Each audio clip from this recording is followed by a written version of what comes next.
আমারই করাইতেছিস। ওর কথা শুনে আমরা সবাই হেসে ফেললাম। আচ্ছা তোরা থাক, আমরা আসি। আমরা মানে? আমি আর রানী। তোরা আবার কই যাবি? আরে নীলার কাছে যাব, থানায় আর কি। তারপর রানীকে নিয়ে সোজা থানায় গেলাম।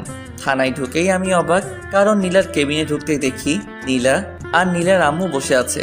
আমরা দুজনে ভিতরে ঢুকতেই ওরা আমাদের দিকে চেয়ে আছে। আরে অব্র যে, ভেতরে আসো। এই আসো। আমি আর রানী আন্টির পাশের চেয়ারটায় বসলাম। নীলার দিকে চেয়ে দেখলাম নীলা রানীর দিকে রাগী চোখে চেয়ে আছে। মনে হচ্ছে এখনই ওকে আস্ত খেয়ে ফেলবে। অব্র, এই মেয়েটা কে? ও আমার কাজিন। এই রাস্তায় যাচ্ছিলাম তাই ভাবলাম নীলা আপুর সাথে একবার দেখা করে যাই। তা আন্টি আপনি এখানে কেন? বাজারে আসছিলাম, তাই ভাবলাম নীলার সাথে দেখা করে যাই। নীলার দিকে চেয়ে দেখি ওর চোখ দুটো লাল হয়ে আছে।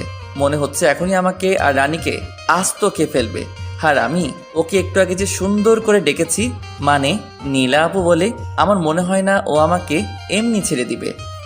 তোমার নাম কি? রানী। পড়াশোনা করো? জি। কিসে পড়ো?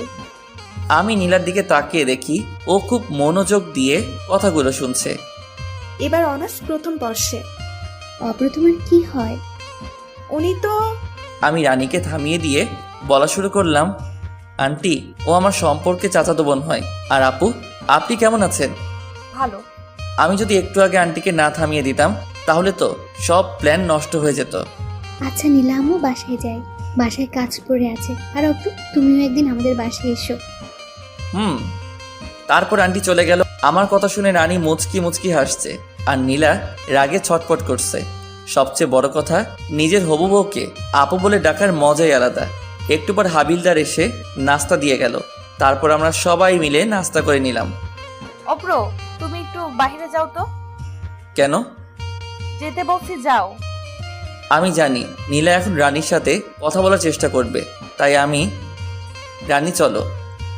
ও এখানে থাক, তুমি বাইরে যাও, ওর সাথে আমার কিছু কথা আছে। দেখুন আপু, আপনি আমাকে যা বলার তা ওর সামনে বলুন, কারণ ও আমার হয়, মানে আমি তো রানীর কথা শুনে বোকা বনে গেলাম। হাই হাই, মাইয়া বলে কি? ও তোমার কি হয়? আপনি জানেন না? রানীর কথা শুনে তো আমার যায় যায় অবস্থা। ওরে বইন রে বইন, ও আমার হবু বউ রে। তুই আর কিছু বলিস না রে, ভবিষ্যতে ও আমারে আমি একটু ওয়াশরুম থেকে আসছি, তোমরা থাকো। নীলা ওয়াশরুমে চলে গেল আর আমি, এই তুমি একটু আগে এগুলো কি বললে? ভাই, এইগুলো না বললে তো আমরা জানতে পারবো না উনি আপনাকে ভালোবাসে কিনা। তাই বলে তুমি